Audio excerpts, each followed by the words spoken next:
So that 5. So that 5 you raise 3. That's the one that is giving us that 2. So the meaning of this figure is that we input 14,400 so that we could be able to produce that 2 units. So if you divide that by that 2, it gives you the costs of 1 unit. Now you multiply by the actual units that were produced. Those units will be found in information 3, that is 648. That is 648. You minus the actual. Ile nilikuwa nimekuambia uniandie hapo kwa information 2. Hiyo ya kina 714. What is the total?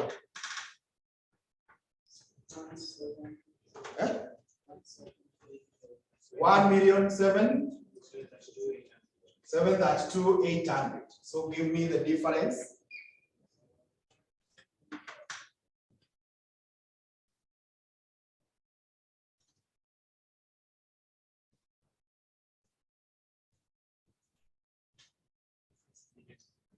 Yes. How much?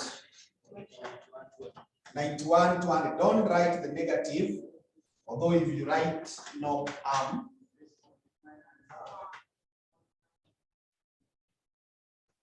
Now, as I told you yesterday, a variance can either be good or bad. If it is good, it is described as favorable. If it is bad, it is described as adverse. Now, I see very many students cram the relationship between the type of the variance and the sign. And you find everyone thinking that, or most people thinking, anything that is negative mathematically is adverse, or anything that is positive mathematically is favorable. It is not always true. The truth or the concept is, this is the standard cost. Standard ni ile ulitarajia. And this one actual is what you actually paid. So we are simply comparing what we thought we would incur against what we actually incurred. Now, if what you incurred is more than what you thought you would incur, now you tell us whether that is good or bad. From our arrangement here, now that this one has come out mathematically negative, ni kumaanisha actual is higher than the standard. So if you end up paying more than what you thought you would pay, is that good or bad? It's bad. Therefore, that is adverse. Okay. So it's adverse not because it is negative, but it's adverse because the actual cost is higher than the standard cost. Because it's not a master that formula we pack in a answer na actual umoe the standard. So if you reverse, it will be mathematically positive. But in terms of interpretation, this one remains. Tuende kwa price.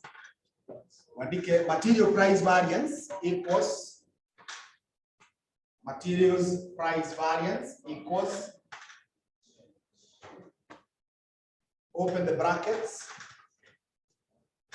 and you write standard price minus actual price, close the brackets, and then multiply by actual quantity. Actual quantity. Okay, let's start with material F. Material F, ukiangalia hapo juu, you can see the standard price. It was expected to be what? 400. Lakini ukiteremka hapo chini, it came out, or it was purchased at how much? 425. And ukiangalia tu tena hapo chini, the actual quantity was 1680. 1680.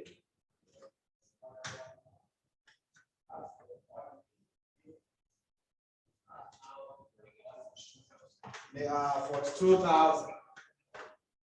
Now that it is negative, ni kumaanisha the actual price per kg was more than the standard. So is that good or bad? Bad. So is adverse. Let's go to material G. Material G, up there, the cost was supposed to be what? 300 minus down there. Wait, these figures must come from you because they are very many, and I want you to know where they are coming from. Otherwise, when I pick, you'll be lost. And the kilos are 1650.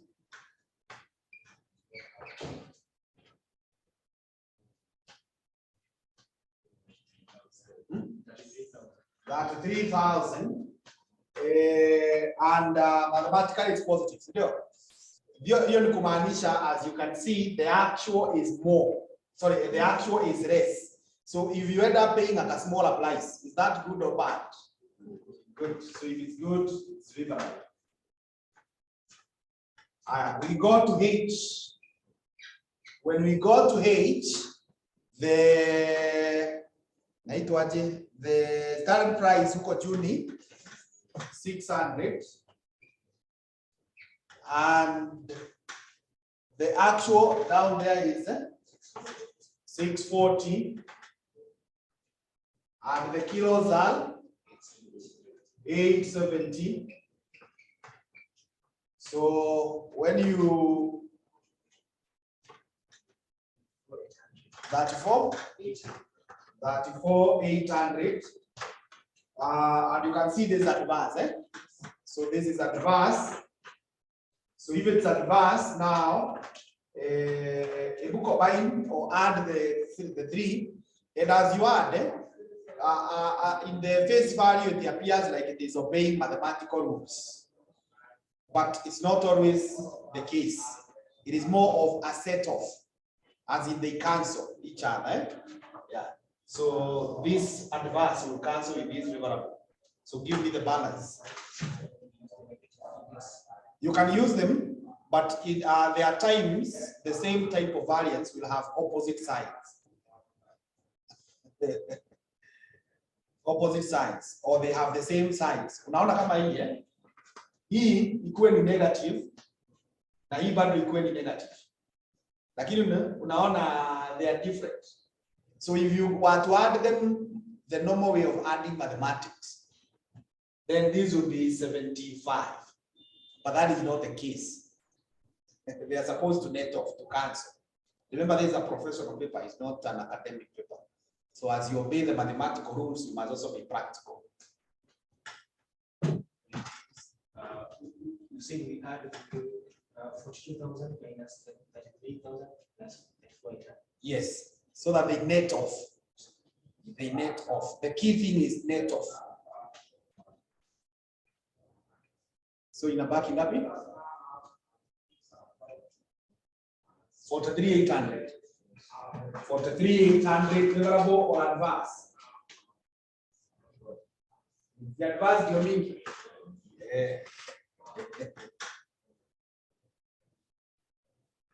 So adverse. Good. Sawa, eh? Alright. So kama tuko sawa, tusonge to the next one. Andika materials usage variance equals usage variance equals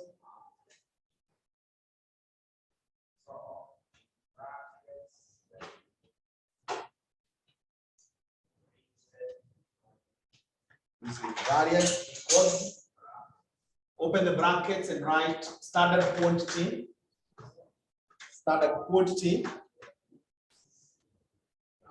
minus actual quantity, close the brackets, multiplied by started price, multiplied by started price.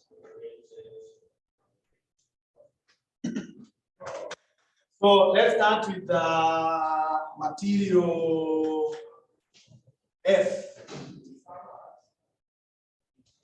Material F. Now, when we talk of the standard quantity, we are saying this. Ukienda hapo juu, utapata material F was to bring 15 kilos. Sindio?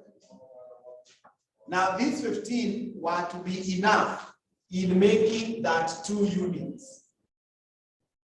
So if you divided this one, it is telling you how many kilos of F are required to make 1 unit of the output.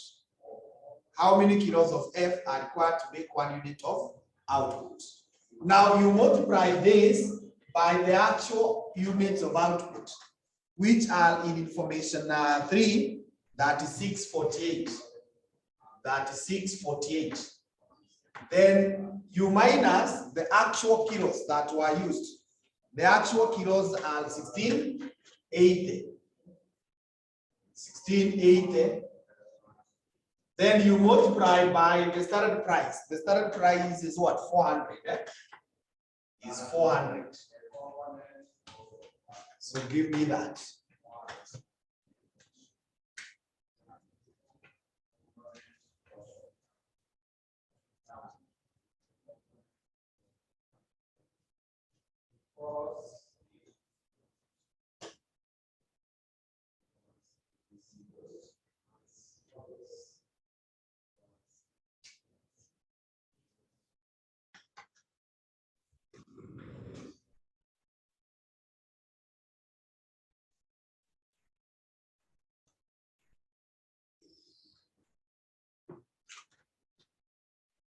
How much?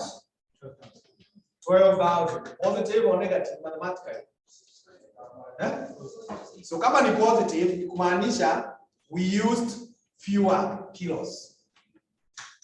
The actual is less. So if you end up using less kilos than what you thought you'd use and still achieve your purpose, is that good or bad? It is good. So that is different. Twende kwa G. G, you argue the same way that we were supposed to have used 12 in order to make that 2. So this one, you multiply by that 648. You minus what we got there of 1650 at a started price of what? 300, eh? At the started price of 300.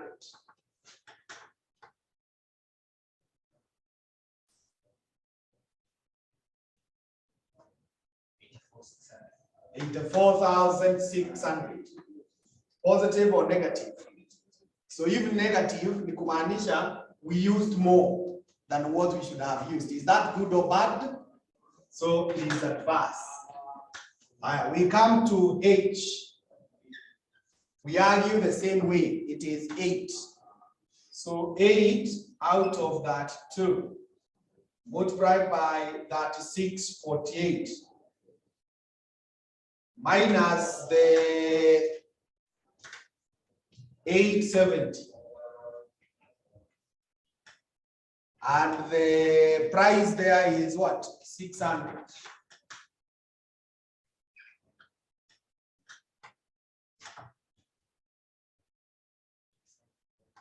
$25,200. Positive or negative? So this is favorable. Eh? Yeah. So combine the 3 of them and give me the total.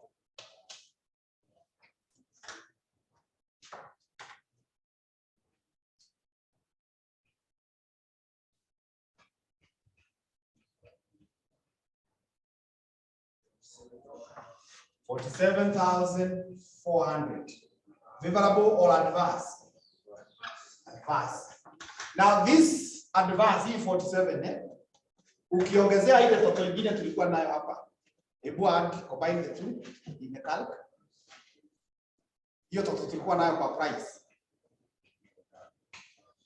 Does it go to the value we had for the total variance? Does it go to 91? Yes, that's a way of reconciling. Because by this structure, we are simply saying that the total is broken into 2. Price and what?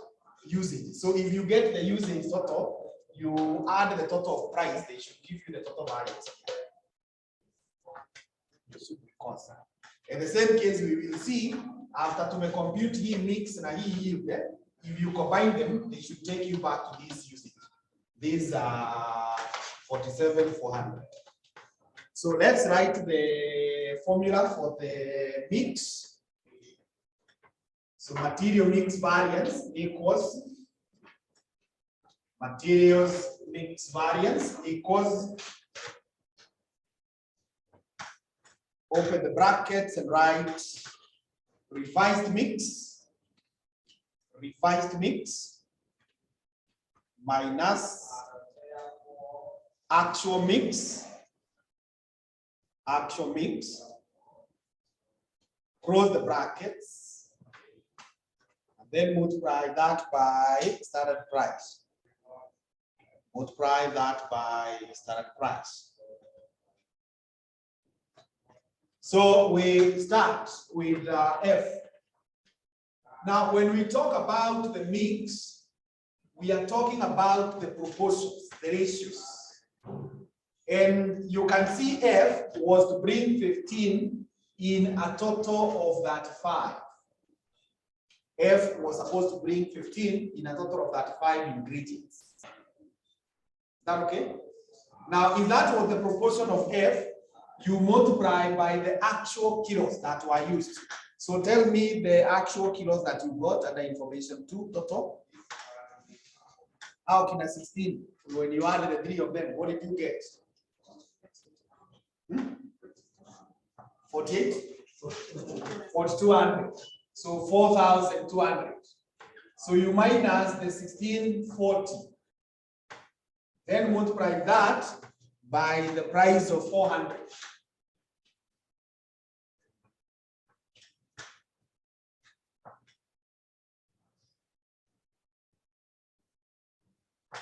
That is the mix, the revised.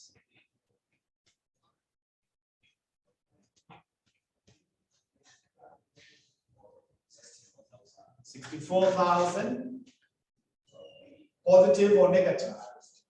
So kama ni positive, kumaanisha we used less variance variable.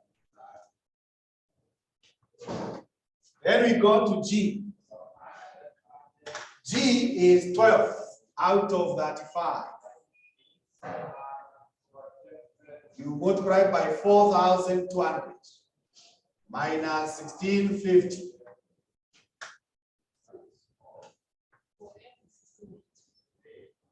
Oh, 1,680. Oh, 1,680. Does that change this one? Okay, to what?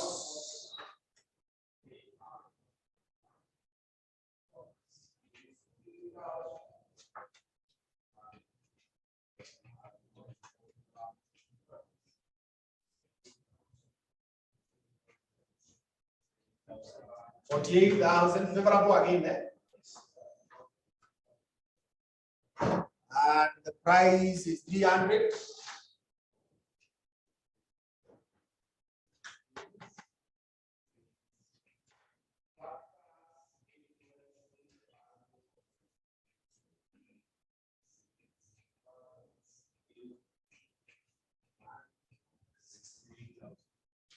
$63,000, positive or negative.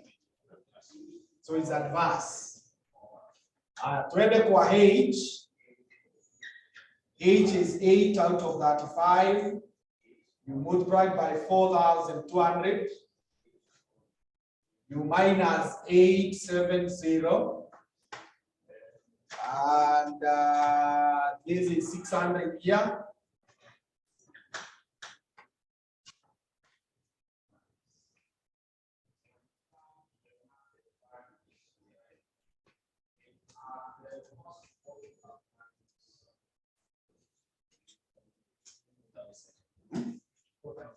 $54,000.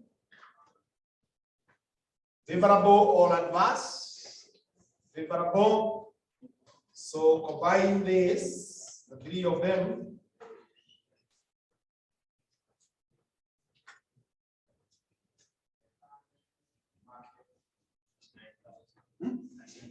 $39,000 favorable. 39,000 favorable.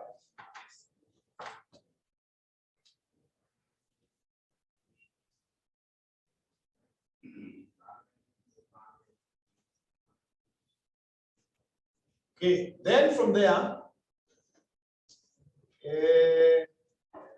you're getting yield. So I think I need material yield variance.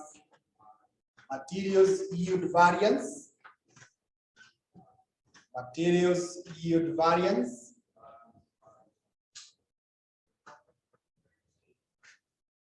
Equals, open the brackets and write standard yield. Standard yield minus actual yield. Minus actual yield. Close the brackets and then multiply by standard material cost per unit.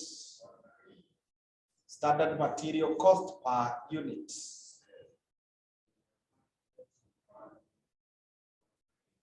Standard material cost per unit.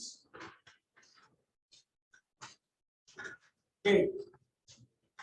When we talk about the yield, we are simply trying to answer the question of for every 1 unit of input, how many units of output did we get out?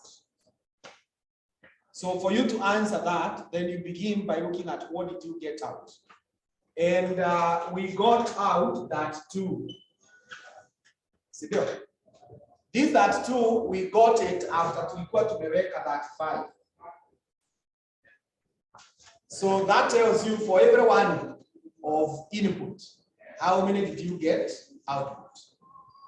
And if that is the yield now, which you can even express as a percent, you now multiply by the total input.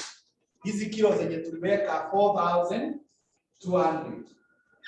That tells you what we should have gotten. You compare with what we actually got, that 648. That is 648. Standard material cost is kuna ile tulikuwa tumepata hapo tulikuwa 14,400. So 14,400, and this one was for that 2 units. That was for that 2 units.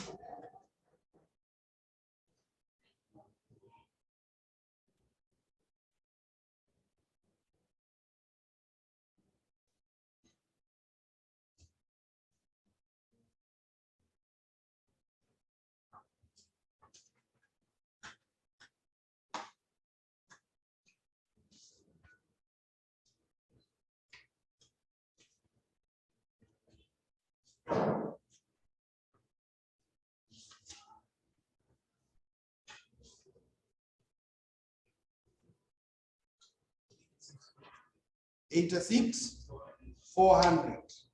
Is that favorable or adverse?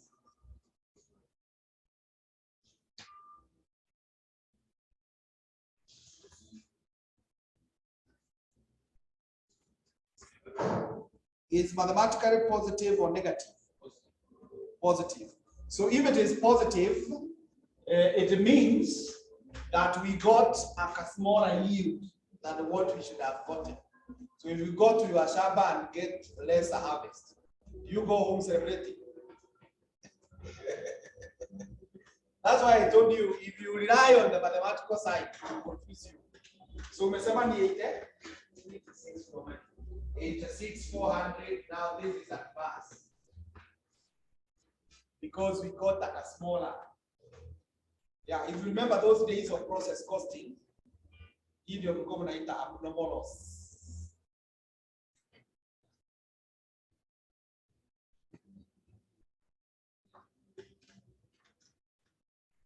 And you can now see this 39B, if you combine it with this one, and you check whether it will give you what we had gotten in the usage.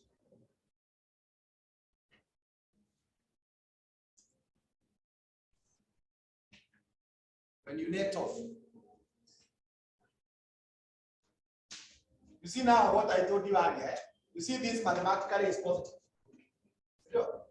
That mathematically is also, but they are opposite.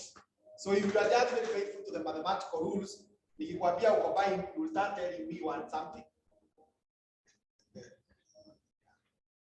So on your own later, you will try this question that was tested many years ago, and that is November 2019 as question 3B. November 2019 as question 3B. Do that.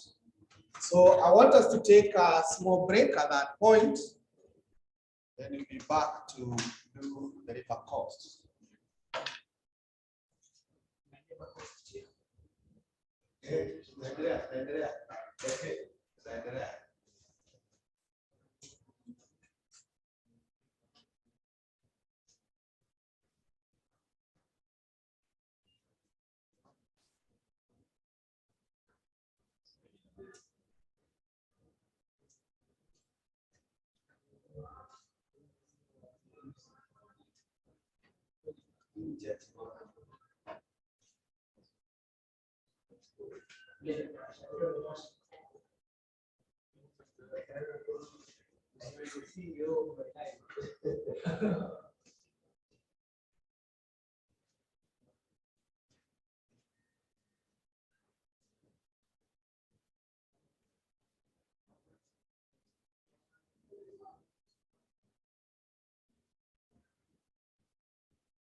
So we now continue and look at direct labor cost variances.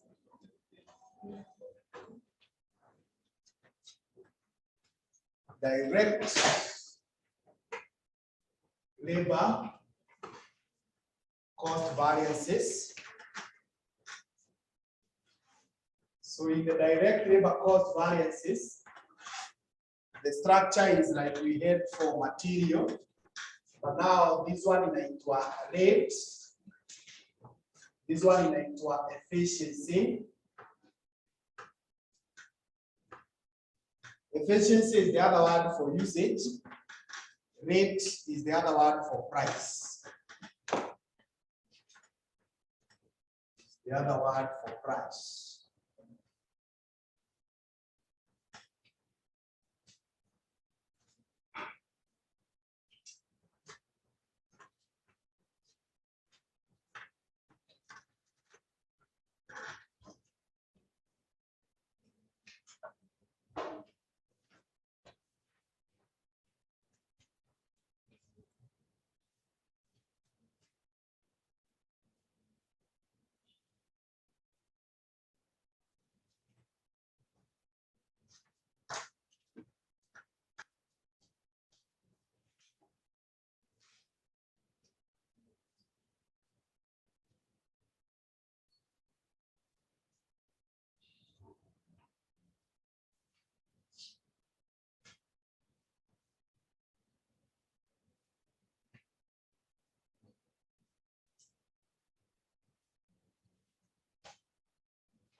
Through.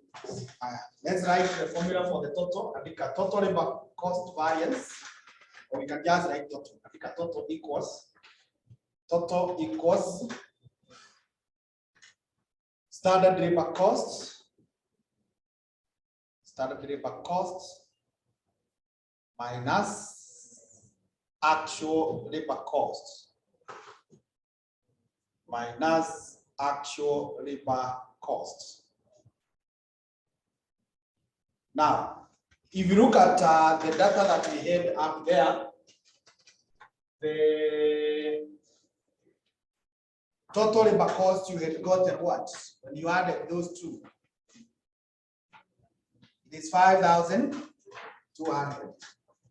Now, this 5,200 it was for that 2 units. So if you divide it by that 2, you are able to know 1 unit was supposed to cost us how much. Now you multiply this by the actual units that were produced, which are 36, 48. 36, 48. You minus now what? You minus the actual labor cost. Hizo bili wakati ulianda ulipata ngapi? For the labor cost down there? 787,200. So give me the difference.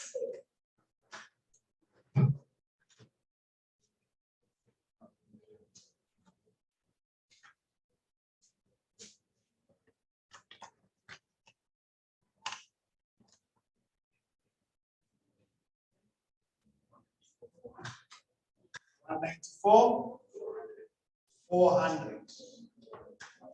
It is positive or negative. So if it's negative, that is adverse. That is adverse. Tuende kwa the next one. The next one is rate. Rate equals. Open the brackets and write standard rate minus actual rate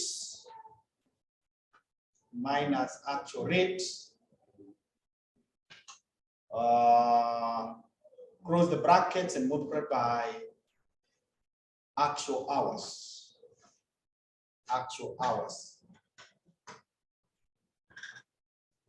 Now in department X, we thought we could pay 1 hour. How much we could do? 1,000. But we ended up paying how much down there? 600.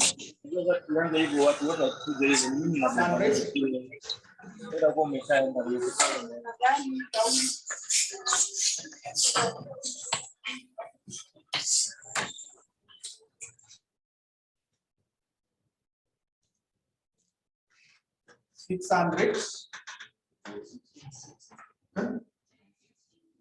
Oh, 1060. Okay, 1060. And the actual hours, because and the actual hours were how many? 600. So give me the difference. Wapo ndio makosa ilikuwa.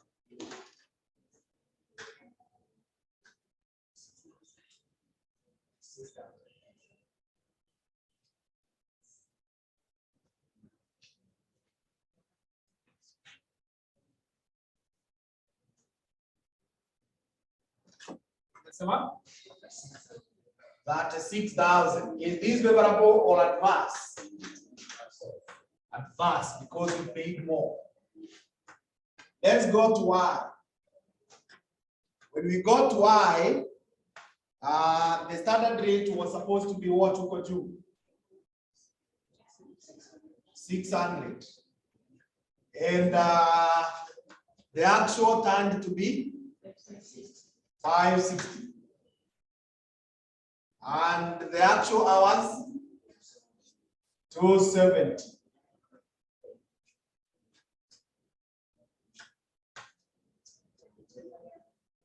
$10,800. Favorable or adverse? Favorable. Combine the two of them.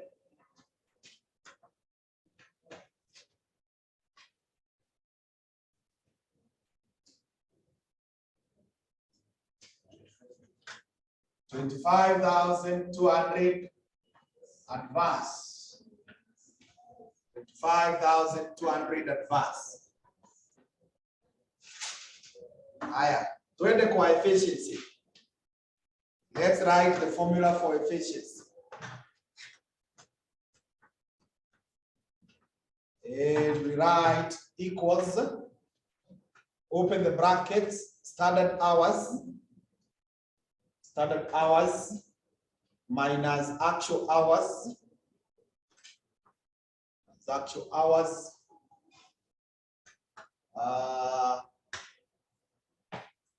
Multiplied by, after you close the brackets, multiplied by standard rate. The same as standard hours minus actual hours, close the brackets, multiplied by standard rate. Haya, twende kwa huyu anaitwa X. If you look at the structure up there for X, you will find that X was supposed to bring 4 hours. Now, these 4 hours were supposed to be enough for that 2 units.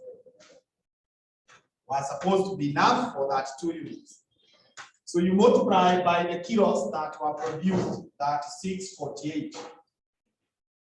That will tell you how many hours should have been used.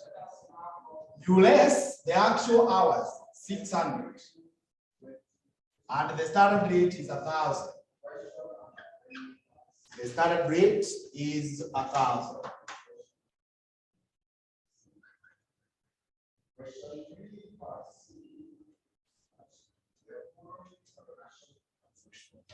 $144,000. Favorable or adverse? Positive or negative? So if it's negative, that is adverse. Kumaanisha we used more. Haya, twende kwa Y. Y, it is going to be 2. See, it was bringing 2. Out of that 2, you multiply by that 648 minus 270. Multiply by 600.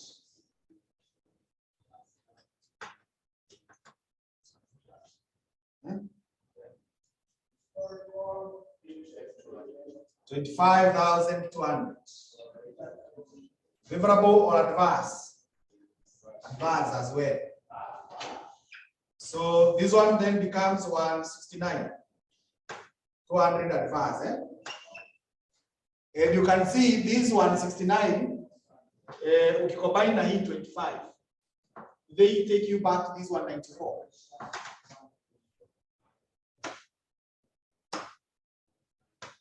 Is it?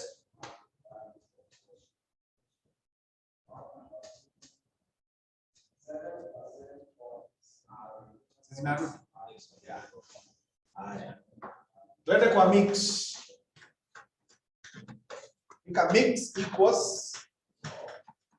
Mix equals, open the brackets, write revised mix minus actual mix, close the brackets and multiply by standard rates. Close the brackets and multiply by standard rates.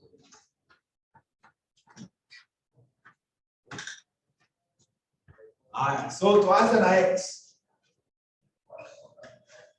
when you're talking about the mix, I told you it's about the ratio. And X is bringing 4 in a total of what? 6. That's the proportion. 4 in a total of 6. So if this was maintained, you multiply by the actual hours, which are 800 and what? 70. You minus the actual for X alone, which are 600. Then factor by the standard rate of 1,000. Factor by the standard rate of 1,000. That becomes what? 20,000. Favorable or adverse? Chris? Bado hamjajua kusema kama ni favorable ama ni adverse. That's adverse. But for the exam, let me mention that. As of now, kabla nisahau. Kwa exam, ukichanganyikiwa, usiseme ni advance ama ni favorable. Just leave it. When you leave it, no one will punish you.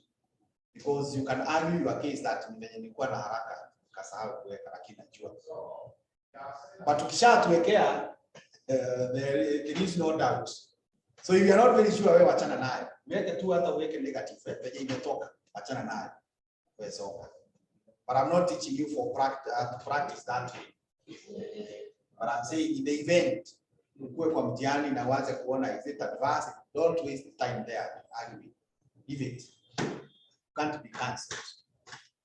You know, when you keep quiet, everyone thinks you know. It's until you speak that we confirm that you don't.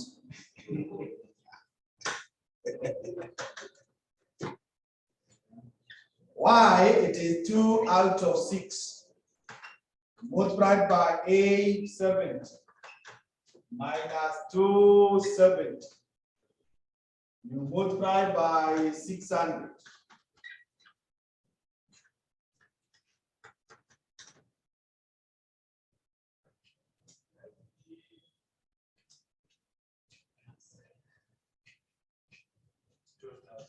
$12,000. Favorable or adverse? Favorable. So that means we are left with a balance of 8,000 adverse. 8,000 adverse. Aya, twende kwa yield now. Yield. Yield tutasema open the brackets. Open the brackets. Same standard yield. Standard yield minus actual yield. Actual yield. Then you multiply, close the brackets, and then multiply by standard labor cost per unit.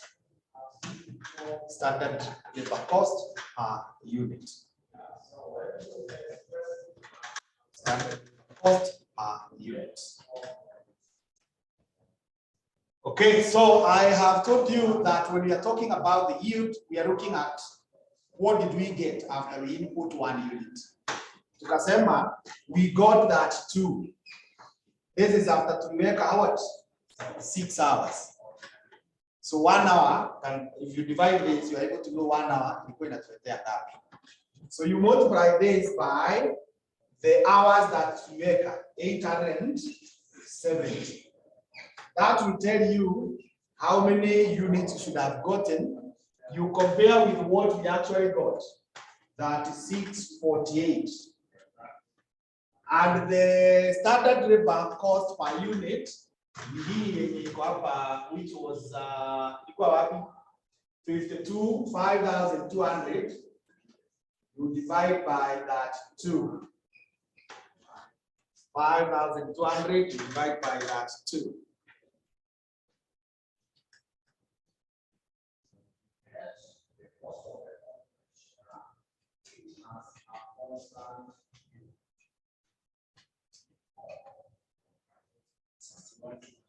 $161,200. Favorable or adverse? Positive, eh? Yeah, good. It's adverse. And you can see this 161. If you combine that, they should bring you back here for efficiency. 169. Still.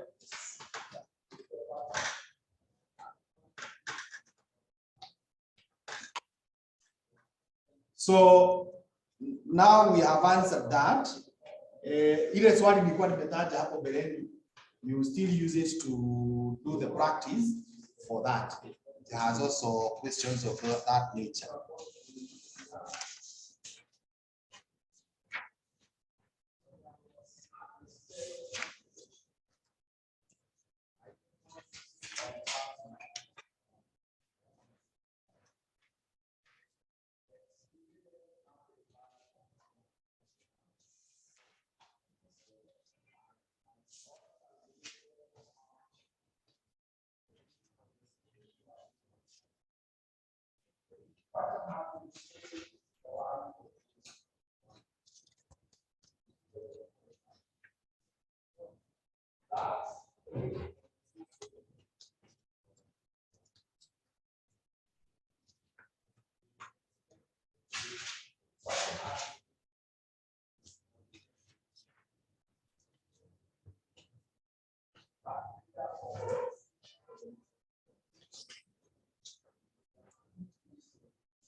Okay, let's now proceed to variable overheads, cost variances.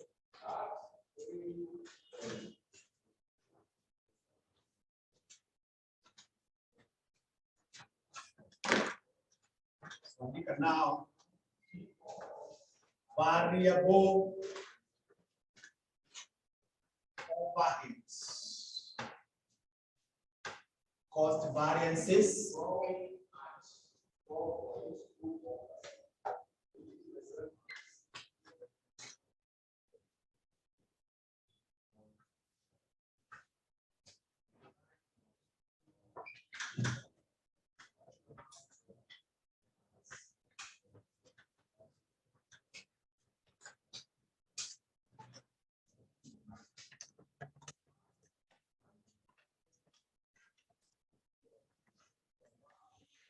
So chora hiyo structure.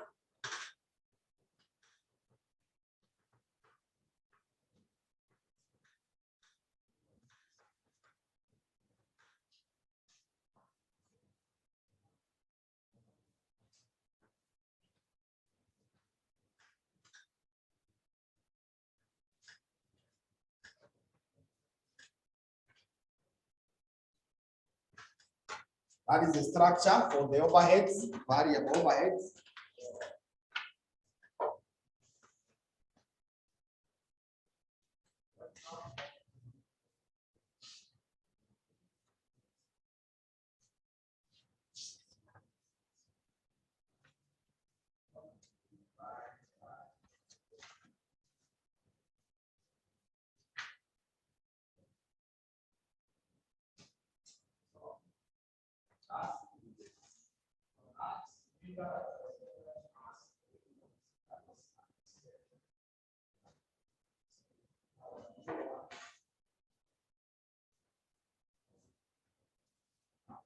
Oh, now sasa hii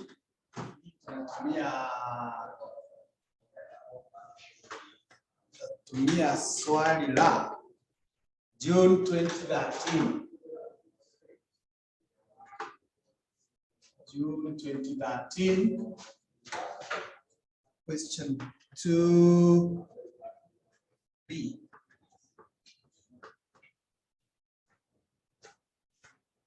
June 2013, question 2B.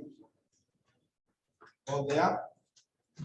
June 2013, question 2B.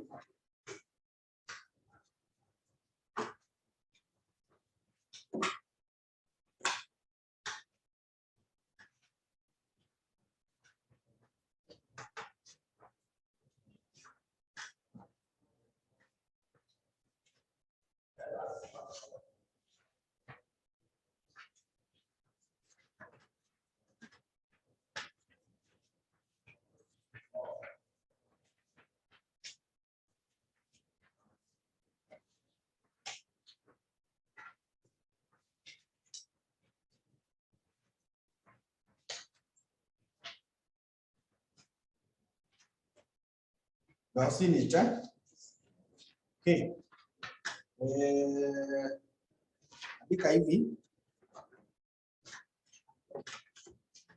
Variable below that the table now. Variable overhead absorption rates. Variable overheads absorption rates. Into brackets VOAR. Budget variable overhead absorption rate equals budget variable overheads. Budget variable overheads divide by budget labor hours. Divide by budget labor hours. In this question that we have pointed out, they have only given us so tunasema equals after the formula katika equals. Can you see where there is variable overheads? Some 60 bob. Now where we are told time limited manufacturers. Are you there? Ukiteremuka the third item, variable overheads into brackets, 1.25 hours at shilling 60 per direct labor hour. Yes, that is how the 60 has been arrived at. But this question has not given us a lot of details, and most of them may not. But in case you come across a question which has not completed for you, unachukua the budget variable overheads, you divide by the budget labor hours. Yeah. So twende now kwa the formula, andika total equals, so we are writing now the formula for this one. Total equals standard variable overheads minus actual variable overheads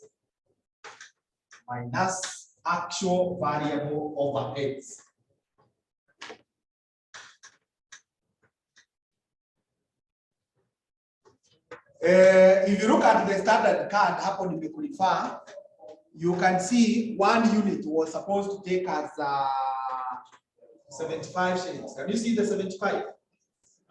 Yeah, so here is already given. We are not requiring to divide. Hiyo ingine tulikuwa tuna divide because tulikuwa tumepewa for more than 1 unit.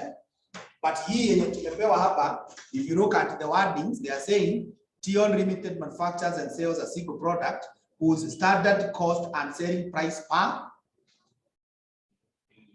unit. Yeah, so we are not dividing. But hiyo ingine tulikuwa tumepewa zote. I need to clarify that because there are some people who tell me you umetupea si kama ile tulichipu. They cram that. Sasa hiyo ya kwanza sababu tulikuwa tuna divide kila mahali huko. So you should know the reason.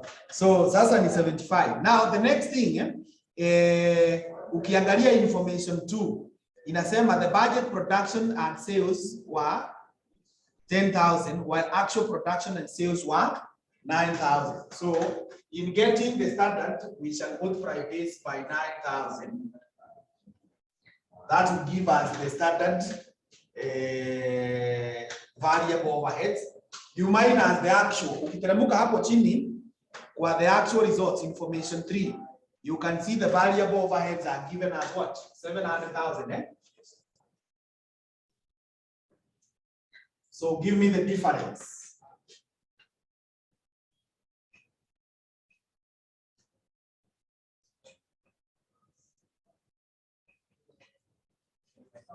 Hmm? 25,000. Favorable or adverse? Is it positive or negative? So if it's negative, it's adverse.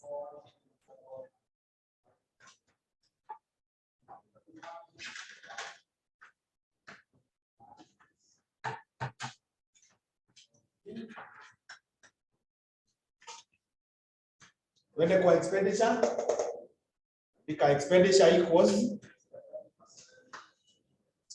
equals actually per hours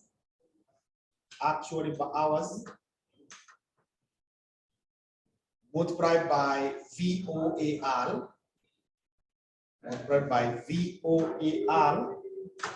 minus actual variable overheads.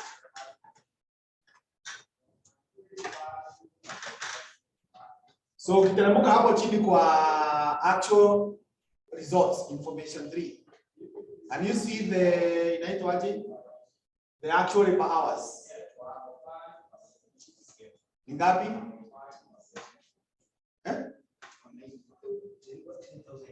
10,800.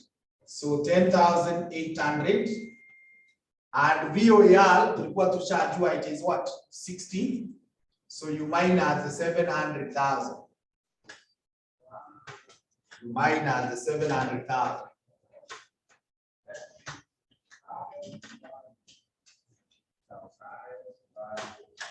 $52,000. That is positive or negative. So that's adverse.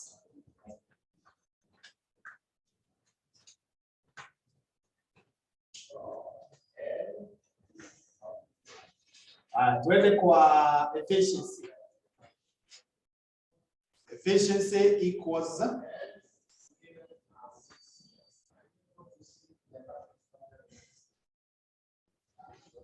equals, open the brackets, when you write standard labor hours or standard hours, just put it that way, standard hours minus actual hours,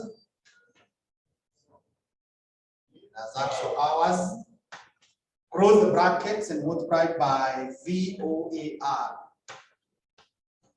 Multiplied by VOAR.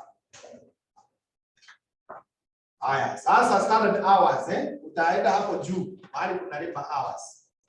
Ama kuna direct labor. Utafute 1 unit was supposed to take how many hours? 1.25. Sasa you multiply by the 9,000 units that were produced. That will tell you how many hours were actually used. Oh, sorry, there are hours that should have been used. You compare with what was used, 10,800, and then the difference you multiply by 60. The difference you multiply by 60.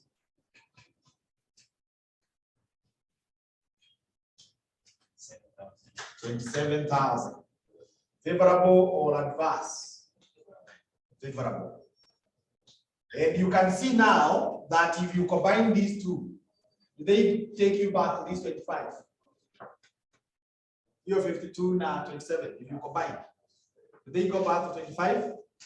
Yes. Twende kwa idle time. Kama useme idle equals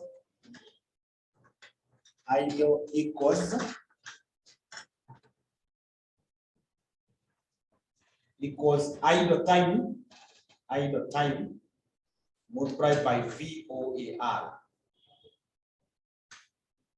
By VOAR.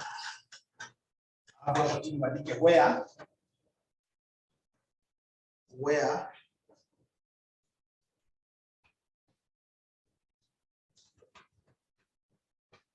idle time equals hours paid for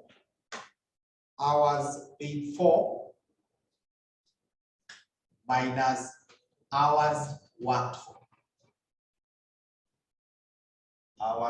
for.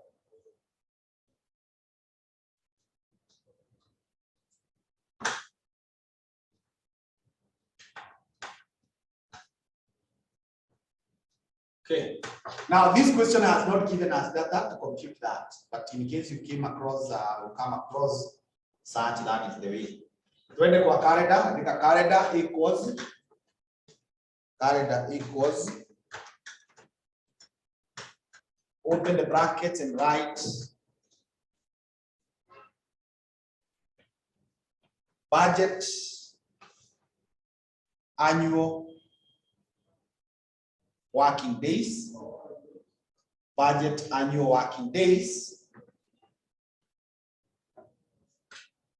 minus actual annual working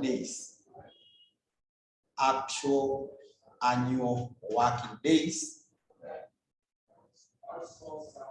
Close the brackets and then multiply by budget variable overheads.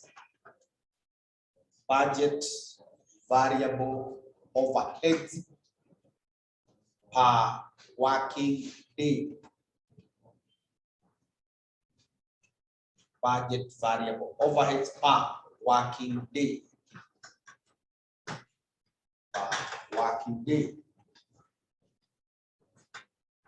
Again, the question has not afforded us data that can help us compute that.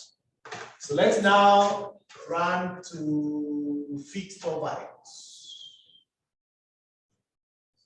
Oh, I need to point the question that you can use before I come back to the question that I would like you to use to do that is this question of December 2014. December 2014, question 5. December 2014, question 5. Actually, hiyo swali ya December 2014, it covers everything. Kutoka kwa material mpaka kwa even sales. So it's a comprehensive question. So let's now look at fixed overheads, cost variances. Fixed overheads, cost variances. Now the fixed overheads, cost variances. We have volume here. We have capacity. And we have efficiency.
Okay.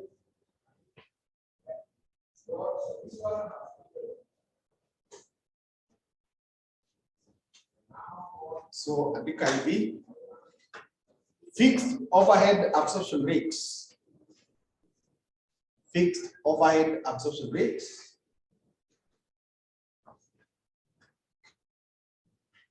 Brackets FOAR. FOAR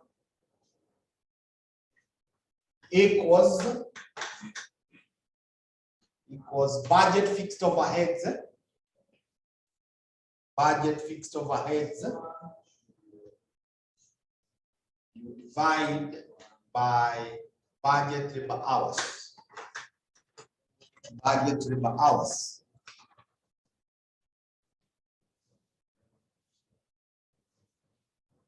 So in this question, the equals, you can see for information one, the budget fixed overheads are 1.7. That's all. The budget fixed overheads is 1.7. If you want to know the budget labor hours, the budget labor hours are like this. We were to use 1.25 hours per unit. Na kulingana na information 2, we want to produce 10,000 units. We want to produce 10,000 units.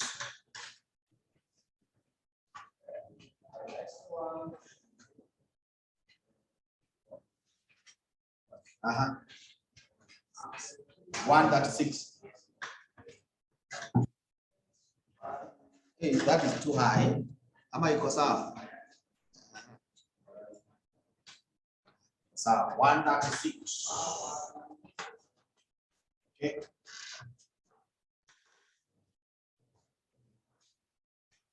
Are you agree with that?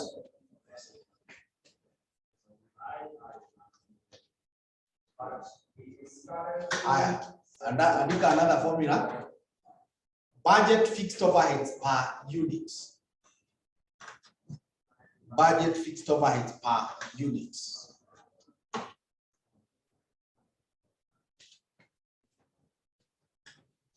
Budget fixed overheads per unit. Brackets BFOPU equals budget fixed overheads. Budget fixed overheads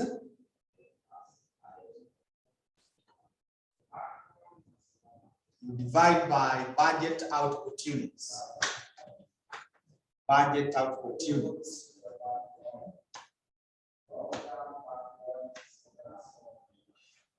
So for our case here, we will then have 1.7 million divided by 10,000. So that gives us 100 and what? 70. 170. So those two computations are necessary in case they are not provided. You can see like this question had not provided. The others that we provide. Sasa andika total. Total equals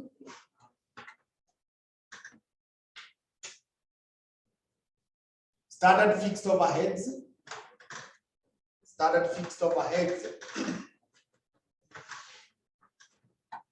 minus actual fixed overheads.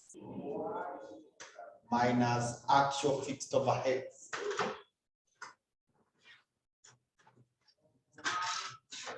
So, according to our budget, 1 unit should have costed us 100 what?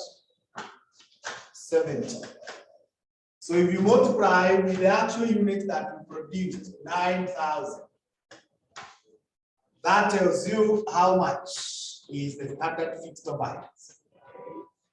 Then ukimbia hapo kwa information 3, and you'll find that the fixed overheads were 1,680,000.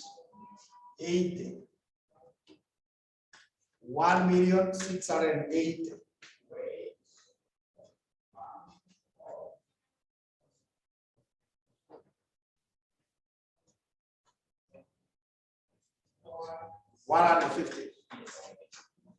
$150,000, which is advance. 150,000, which is advance.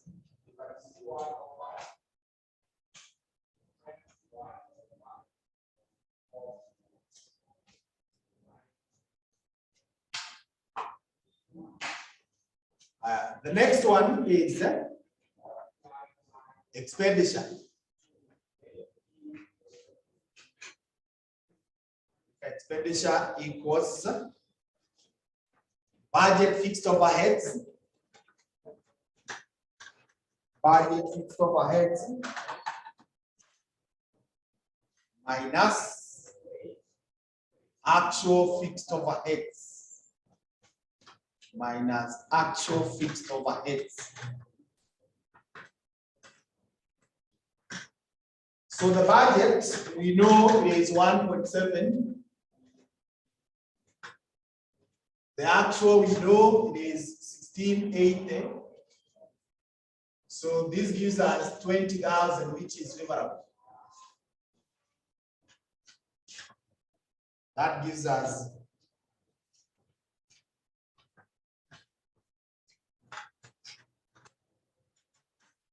20,000, which is favorable. We spend less.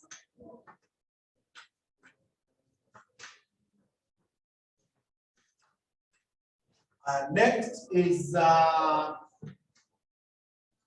volume. The volume equals,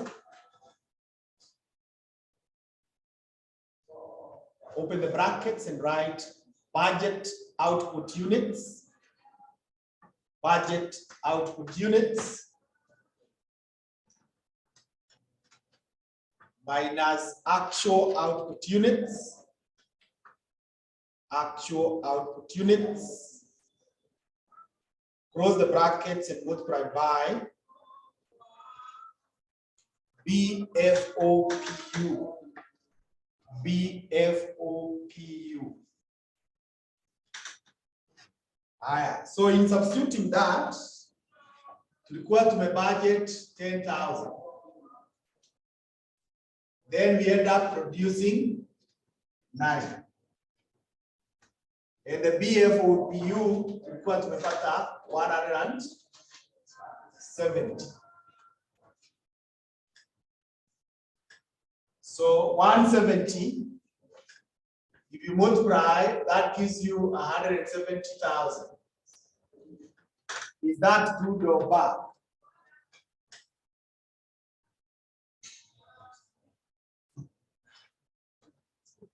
It is good. This is very bad. A very clear practical example is this class. You can see the number of chairs that are there. That's our budget. You can see the number of students who are there. That's our actual. You go to the radio and kumwambia sasa tuko wachache tutalipa rent yote. So you have to pay the full rent. Even if you are teaching one student, actually even if you are teaching 0, you still pay the full rent. So as far as the fixed costs are concerned, if the budget capacity is higher than the actual, then you are at a loss. But kama ni variable cost, that would be the opposite. But fixed, they are dangerous. That's why I told you the other day, if you are single, you should live in a single room.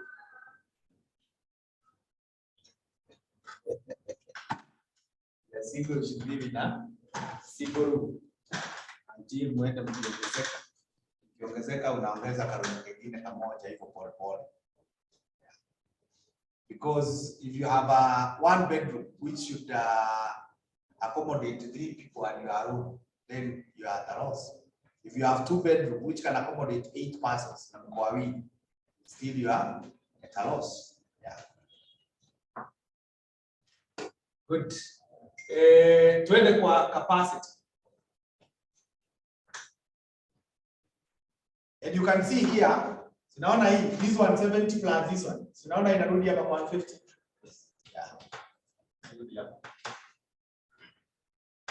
Capacity equals budget hours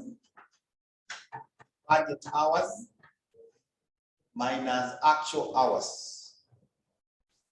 Budget hours minus actual hours. Close the brackets and multiply by FOAR.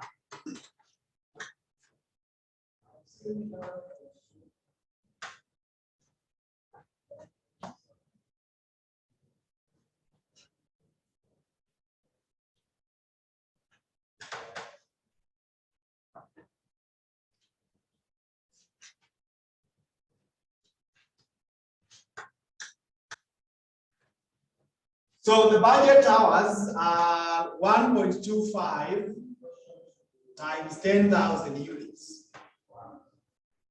And the actual hours were 10,800. And our FOAR is what? Tulikuwa tumepata 136. 136. 136.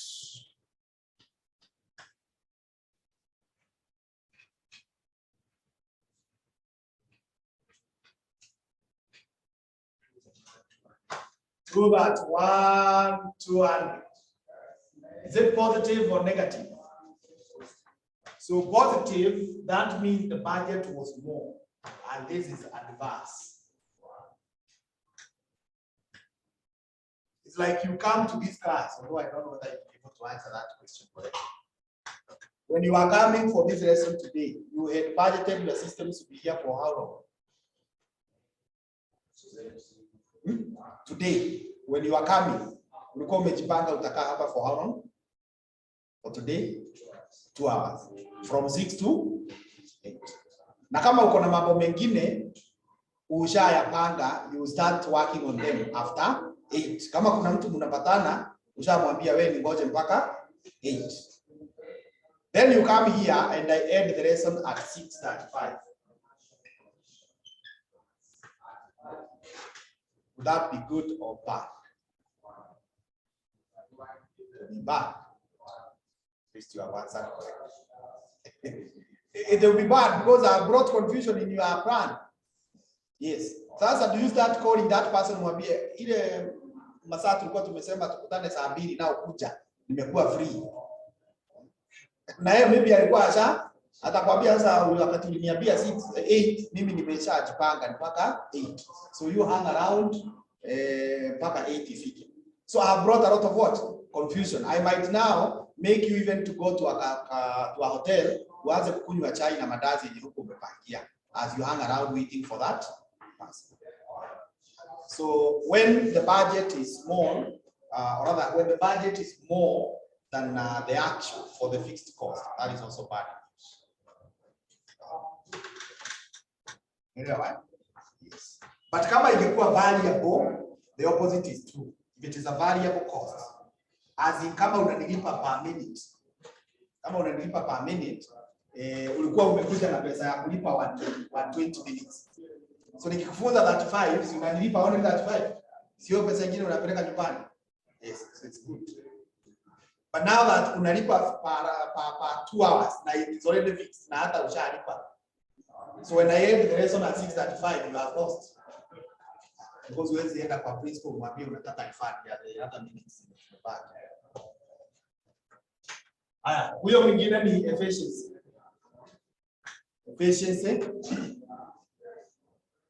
Efficiency equals standard hours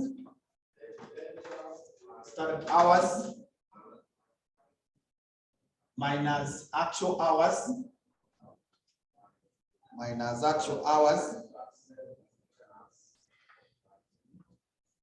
close the brackets and multiply by FOAR.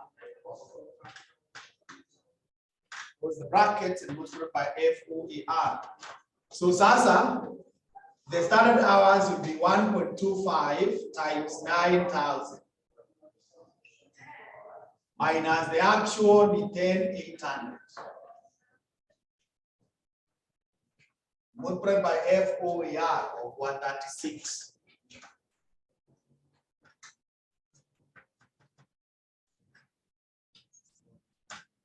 1,200, positive or negative. So kama ni positive, ni kumaanisha we used less than what we should have used. So if you used less than what you should have used and still achieve your purpose, that is favorable. And now you can see, if you combine this 61, not 61, if you combine it with these 2 that one, they should bring you back here to this 170. Should take you to 170. Is that so? Yes. So we will stop there for today. Oh, now that I have the structure, let's put the structure.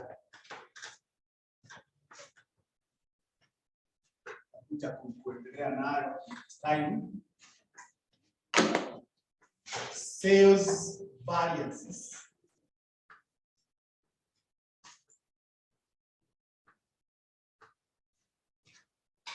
Sales variances.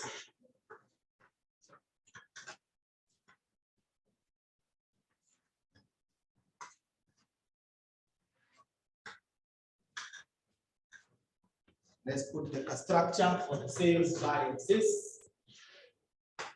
So total is divided into price and volume.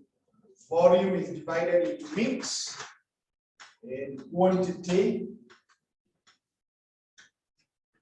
Quantity is divided into 2 others.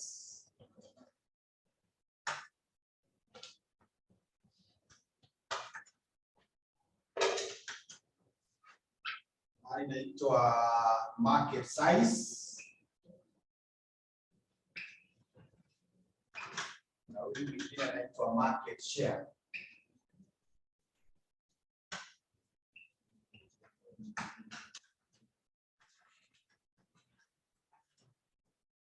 That is how they are divided.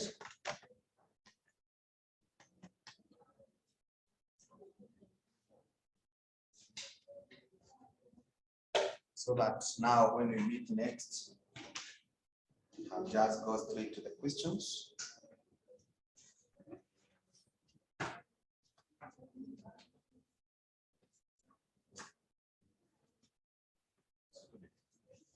Saturday we shall meet. Saturday we shall meet. I'm very, very much available.